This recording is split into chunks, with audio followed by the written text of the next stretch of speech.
खुदा बाप और बेटे और उल कुदुस के नाम से आमीन। मेरे अजीज़ो, आइए हम खुदावंद अपने खुदा का शुक्र करें जिसने आज का ये खूबसूरत दिन हमारी ज़िंदगी में बढ़ा दिया। तो आइए अजीज़ो, हम आज के दिन का आगाज़ बाइबल मुक़द्दस में से पाकमा कलीसिया की चुनी हुई तिलावतों से करते हैं। हमारी खताओं को समुंदर की तह में फेंक दे। हमारे लिए आज की पहली तिलावत मीका नबी की किताब उसका 7वां बाब 14वीं से 15वीं और फिर 18वीं से 20वीं आयत तक। अपने असा से अपनी उम्मत यानी अपनी मिरास की गलाबानी कर, वो करमिल के जंगल के दरमियान तन्हा रहते हैं। उन्हें पहले दिनों की मानिद बाशान और जिलाद में चरने दे, उन दिनों की मानिद जब तू मुल्के मिस्र से खरूज करके निकला। हमें इजायबात दिखा। तेरी मानिद खुदा कौन है जो बदकिरदारी को मुआफ़ करे और अपनी मिरास के बकिया के गुनाहों से दरगुजर करे। वो अपना गज़ब हमेशा तक नहीं रख छोड़ता, क्योंकि वो शफीक होना पसंद करता है। वो एक बार फिर हम पर रहम फरमाएगा और हमारी बदकिरदारी को पामाल करेगा और हमारी तमाम खताओं को समुंदर की तह में फेंक देगा। तू याकूब से वफादार रहेगा और इब्राहीम को वो शफकत दिखाएगा जिसकी बाबत तूने कदीम अयाम में हमारे बाप दादा से कसम खाई थी। पाकलाम का पढ़ा और सुना जाना हम सब के लिए बाइस बरकत हो। खुदा का शुक्र हो। खुदावंद रहीम और मेहरबान है। मेरे अजीज़ो, आइए हम खुदावंद अपने खुदा की हम्दो तारीफ़ करें। मैं आपके सामने पढ़ूंगा ज़बूर नंबर 103 उसकी पहली से चौथी और फिर 9वीं से 12वीं आयत तक। ऐ मेरी जान खुदावंद को मुबारक कह, और जो कुछ मुझ में है उसके कुद्दूस नाम को मुबारक कहे। ऐ मेरी जान खुदावंद को मुबारक कह और उसके किसी एहसान को फरामोश ना कर। वो तुझे तेरी तमाम बदियां मुआफ़ करता है। वो तुझे तेरी तमाम बीमारियों से शिफा देता है। वो तेरी ज़िंदगी को हलाकत से छुड़ाता है। वो शफ़क़त और रहमत का ताज तुझ पर रखता है। वो हमेशा के लिए खफा ना रहेगा और ना अबद तक झिड़कता रहेगा। वो हमारे गुनाहों के मुताबिक हमसे सलूक नहीं करता और ना हमारे जराइम के मुताबिक हमें बदला ही देता है। क्योंकि जिस कदर आसमान ज़मीन से बुलंद है, उसी कदर उसकी रहमत उससे डरने वालों पर है। जिस कदर मशरिक मगरिब से दूर है, वो हमारे गुनाह हमसे उतनी ही दूर कर देता है। पाकलाम का पढ़ा और सुना जाना हम सब के लिए बाइस बरकत हो। खुदा का शुक्र हो। नाराए हम्द। मैं उठकर अपने बाप के पास जाऊंगा और उससे कहूंगा कि ऐ बाप, मैंने आसमान का और तेरी नज़र में गुनाह किया है।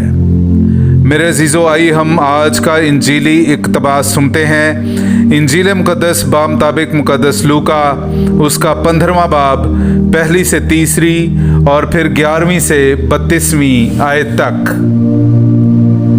तब सब मुहस्सिल और गुनहगार उसके पास आए थे ताकि उसकी सुने, और फरीसी और फ़कीह यूं कहते हुए एतराज़ करते थे कि ये गुनहगारों से मिलता और उनके साथ खाना खाता है।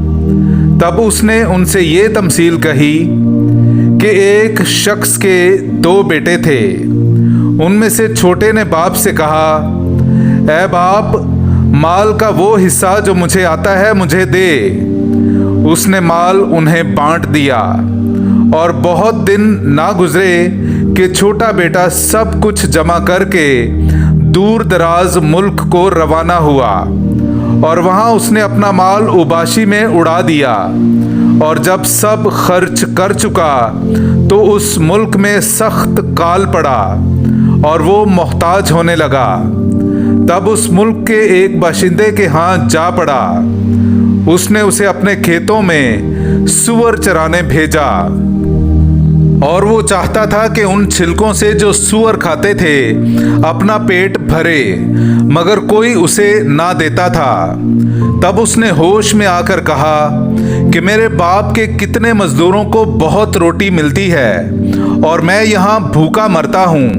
मैं उठकर अपने बाप के पास जाऊंगा और उससे कहूंगा कि ऐ बाप, मैंने आसमान का और तेरी नज़र में गुनाह किया है, अब इस लायक नहीं रहा कि फिर तेरा बेटा कहलाऊं। मुझे अपने मजदूरों में से एक की मानद बना। और उठकर वो अपने बाप के पास चला, और अभी वो दूर ही था कि उसे देखकर उसके बाप को तरस आया और दौड़कर उसे गले लगा लिया और मुकर्ररन चूमा।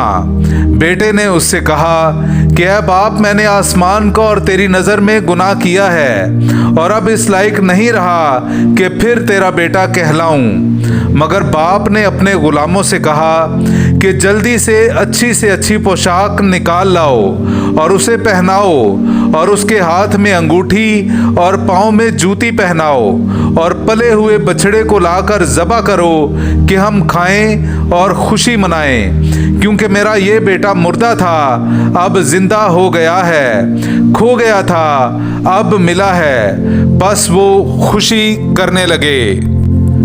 और उसका बड़ा बेटा खेत में था। जब वो घर के नज़दीक आया तो राग और नाच की आवाज़ सुनी। तब एक गुलाम को बुलाकर पूछा कि ये क्या है। इसने उससे कहा, तेरा भाई आया है और तेरे बाप ने पला हुआ बछड़ा ज़बह किया है, इसलिए कि उसे सही सलामत पाया। उसने खफा होकर ना चाहा कि अंदर जाए, मगर उसका बाप बाहर आकर उसे मनाने लगा। उसने जवाब में अपने बाप से कहा, देख, इतने बरसों से मैं तेरी खिदमत करता रहा और कभी तेरे हुक्म के खिलाफ ना चला, मगर तूने कभी एक बकरी का बच्चा भी मुझे ना दिया कि मैं अपने दोस्तों के साथ खुशी मनाऊं। मगर जब तेरा ये बेटा आया जिसने अपना माल कसबियों पर उड़ाया, तो तूने उसके लिए पला हुआ बछड़ा ज़बह किया। उसने उससे कहा, बेटा, तू हमेशा मेरे पास है और जो कुछ मेरा है वो तेरा ही है, लेकिन खुशी मनाना और शादमान होना वाजिब था, क्योंकि तेरा ये भाई मुर्दा था, अब जिंदा हो गया है, खो गया था, अब मिला है। पाक कलाम का पढ़ा और सुना जाना हम सब के लिए बाइस बरकत हो। खुदा का शुक्र हो। बाप और बेटे और उल कुदुस के नाम से आमीन। मसीह में आप सब की सलामती हो। बहार कॉलोनी कोट अकबत लाहौर से मैं एंड्रयू इसहाक आज की इंजील मुक़द्दस की तलावत पर गौर व गौस के लिए हाजिर खिदमत हूँ। मेरे अज़ीज़ों, आज की इंजील मुक़द्दस में हम मुसरिफ़ बेटे की तमसील सुनते हैं। ये तमसील खुदावंद यीशु ने फ़कीहों और फरीसियों के इस एतराज़ पर सुनाई कि खुदावंद यीशु क्यों गुनहगारों से मिलता और उनके साथ खाना खाता है। खुदावंद यीशु ने उनके जवाब में 3 तमसीलें सुनाई थीं। पहली तमसील खोई हुई भेड़ को बाकी सब भेड़ों को छोड़कर ढूंढना और पाना। दूसरी, खोए हुए धर्म को खोना, ढूंढना और दोबारा पा लेना। और फिर मुसरिफ़ बेटे की तमसील, जिस पर आज हम गौर व गौस करेंगे। मेरे अज़ीज़ों, इस तमसील को समझने के लिए हमने हर लम्हा फ़कीहों और फरीसियों के एतराज़ या सवाल को सामने रखना है। खुदावंद यीशु क्यों गुनहगारों से मिलता और उनके साथ खाना खाता है। हम फ़कीहों और फरीसियों को इस तमसील में बड़े बेटे, जो कि अपने बाप का वफ़ादार और उसके साथ रहा, की जगह रख कर बड़े बेटे के अपने बाप के एतराज़ को फ़कीहों और फरीसियों के एतराज़ से ममासलत दे सकते हैं, क्योंकि दोनों एतराज़ एक तरह से सेम ही है। फ़की और फरीसी भी अपने आप को खुदा के वफ़ादार और शरीयत के पाबंद समझते हैं और पूरी तवक्को करते हैं कि खुदा सिर्फ़ हमारे ही साथ और हमारी ही तरफ है और तमाम बरक़ात और फ़ज़ाइल सिर्फ़ हमारे ही लिए हैं, और खुदा का गज़ब और कहर तमाम गुनहगारों के लिए है।